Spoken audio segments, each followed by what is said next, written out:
For over 30 years, Guy Rodgers has been a national leader in efforts to protect the family, safeguard our national security, and redeem the culture. In the arena of issues advocacy, he was the first national field director of the Christian Coalition and the first executive director of Act for America, two of the most prominent and influential grassroots organizations in America over the past 25 years. As a political consultant and strategist, he's worked on 4 presidential campaigns and as lead strategist in over 55 other campaigns, ranging from U.S. Senate, congressional, and gubernatorial campaigns, and even worked with Christian candidates in Bolivia, Venezuela, and Paraguay, and has held executive leadership positions in a Christian nonprofit organization and a public opinion and market research company. Here to the stage right now is Guy Rodgers.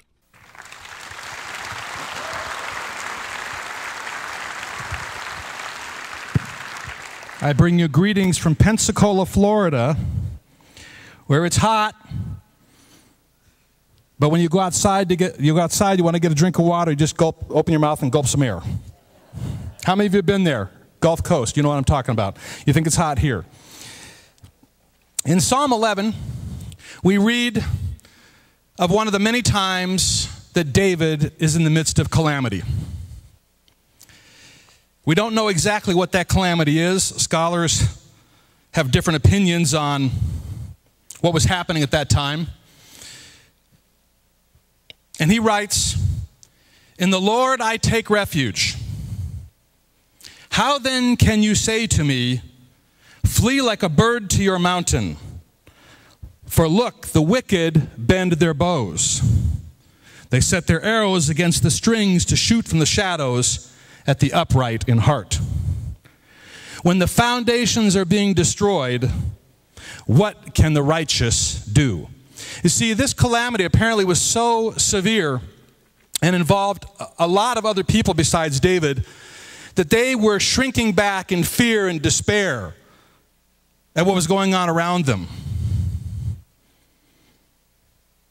Perilous times, whatever was happening. Would anyone in this room disagree with the assertion that we are living in perilous times? Now, it looks good out there in the front. It looks good, you know, the economy is pretty good and some of those things. But you're here tonight because you understand that we live in perilous times. And it is tempting in perilous times to shrink back. It is tempting to feel despair. There are days I wake up and go, Lord, if you would release me, give me a little hut on the beach in Belize, I'll be happy to go and run away from all of this, or maybe a little cabin in the mountains somewhere. And you'd be amazed at how many Christians I speak to are leaders of organizations and pastors who will tell me privately, I feel the same way. Elijah, who we read in 1 Kings, had this great victory of the prophets of Baal. How great a despair did he feel just weeks later in 1 Kings 19 when he had fled to Mount Horeb and was in a cave, and this was arguably one of the greatest, and one of the greatest prophets of the Old Testament, and he says, there is no one left besides me, and they're out to kill me. And he said that twice. It is a natural human reaction to be in the midst of perilous times and feel despair, discouragement, and fear. And it is during those times, like now, that we must, as believers, stand firmly in faith on 2 unshakable truths. The first is what David says in Psalm 11:4. The Lord is in his holy temple. The Lord is on his heavenly throne. This can't be just a spiritual platitude as we walk past each other in church. The Lord's on his throne. The Lord's on his throne. We've got to believe it. Because trust me, ladies and gentlemen, it's going to get darker before it gets light.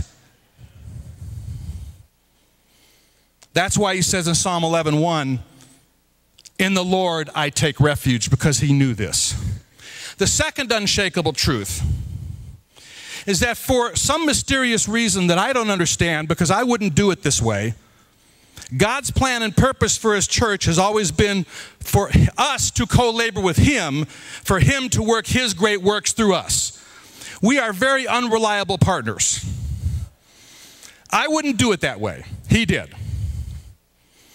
And yet, he says to Elijah, you're not alone. And he's saying to us, we're not alone, and we are expected to gird ourselves up and be the remnant in perilous times, just as God said to Elijah, what?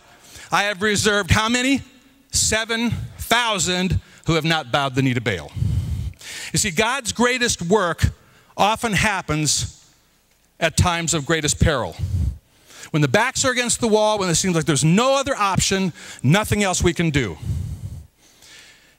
I don't know most of you, I've met a few of you, but the fact that you're here tonight says to me, you are part of that remnant. There's a lot of things you could be doing on a Friday night in July, and you're here in this auditorium. And not just because it's cooler than it is outside. You understand the times we're in. You have eyes to see what's going on, and what most people around you do not see. You understand that it is time for us to do what the theme of this conference is about, and that is rebuild the foundations of our church, of our culture.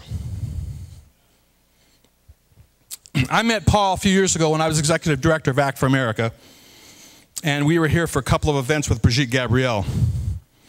And as I've gotten to know Paul, I've come to realize that what you have here as the leader, the head of Reclaiming America for Christ, is a genuine American treasure.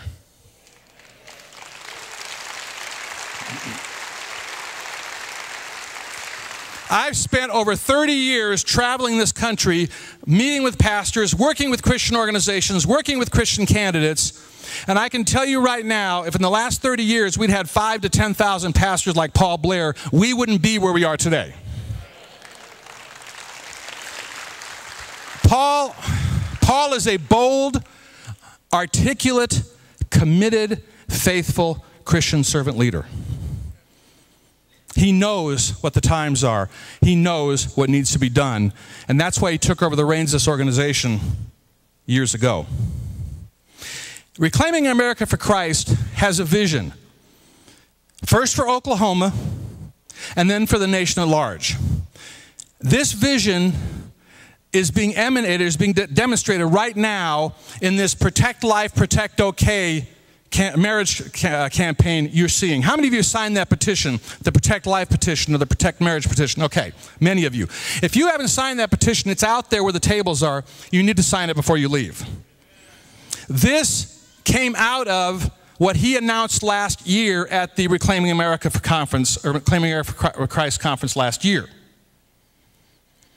And what he and I have talked about is a vision for 10 years from now, having chapters all over this country of committed believers who are united together to carry forth biblical truth back into their churches.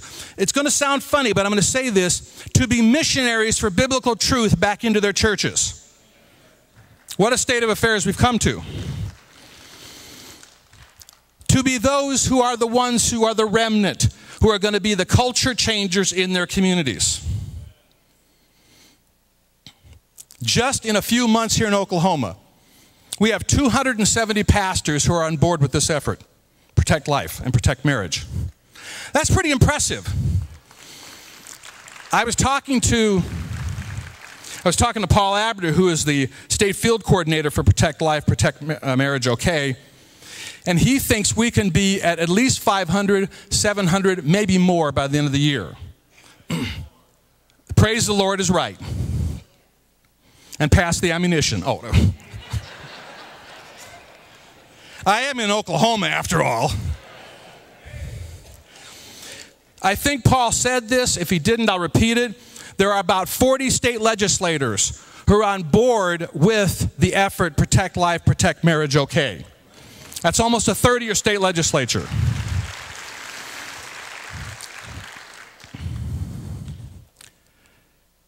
I see here in Oklahoma something very unique happening compared to most areas of the country. You have the opportunity here in Oklahoma to be ground zero, to lead the way for the rest of the nation, for the remnant of believers to begin to rebuild the foundations of the body of Christ, of truth, of what Josh McDowell was talking about, the basis of our faith, the scriptures, biblical truth, and to take this all across the country. And what I want to do tonight, and if you have your program with you, I'd like you to pull this little card out of your program. Would you please do that? If you got your program, if you don't have it, if your neighbor has one, or maybe your wife has it, or your husband has it, or somebody, please pull this card out of your program. It's a little postcard.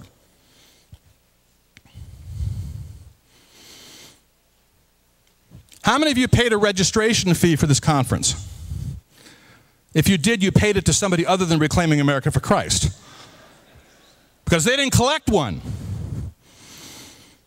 What I'm going to ask you to do tonight is to empower this vision that Paul has and the leadership he brings in this organization so that this can be taken not only throughout Oklahoma, but over the next few years throughout the rest of the country. To co-labor with this ministry for such a time as this. You know, Jesus, this is a very common, we know this verse, and Jesus said, where your treasure is, what? There your heart is. On this card, there are options for you to give a tax-deductible donation to this organization. There are options in boxes to make a monthly contribution. There are options for a single contribution. You can give with a check. You can give with a credit card. You can give with a canceled check or voided check through an ACH debit out of your account. But what I'm going to ask you to do right now is to think very seriously about what's at stake. Because, see, it doesn't do us much good to talk about the problem if we don't do something about the problem. And if our hearts are saying we're concerned about this, and we're looking at something where we can actually do something about it, and we don't give, what does that say about us? And I'm going to say something here in closing, and then you can fill these out while Debbie Hart is going to do a song, and then do we have ushers to pick up, pass around a plate for offering? Do we have that back there? Where are ushers? We do? Okay, good. Forgive me if this sounds a little melodramatic, but I'm going to close with this. I've been doing this work since the early 1980s. What we are facing, the threats to our liberties as Christians, to our very existence as churches, is at stake here. So when I say give as if your life and liberty depends on it, I'm not exaggerating, folks. Because it does. Because it does. And if we who understand the times don't, who will? Or, to repeat what Ronald Reagan said in 1981 in a speech, if not us, who? If not now, when? Please, fill the card out, make the most generous contribution you can give, monthly contribution if you can, single contribution, and Debbie will come out and share with the song. Debbie, are you there?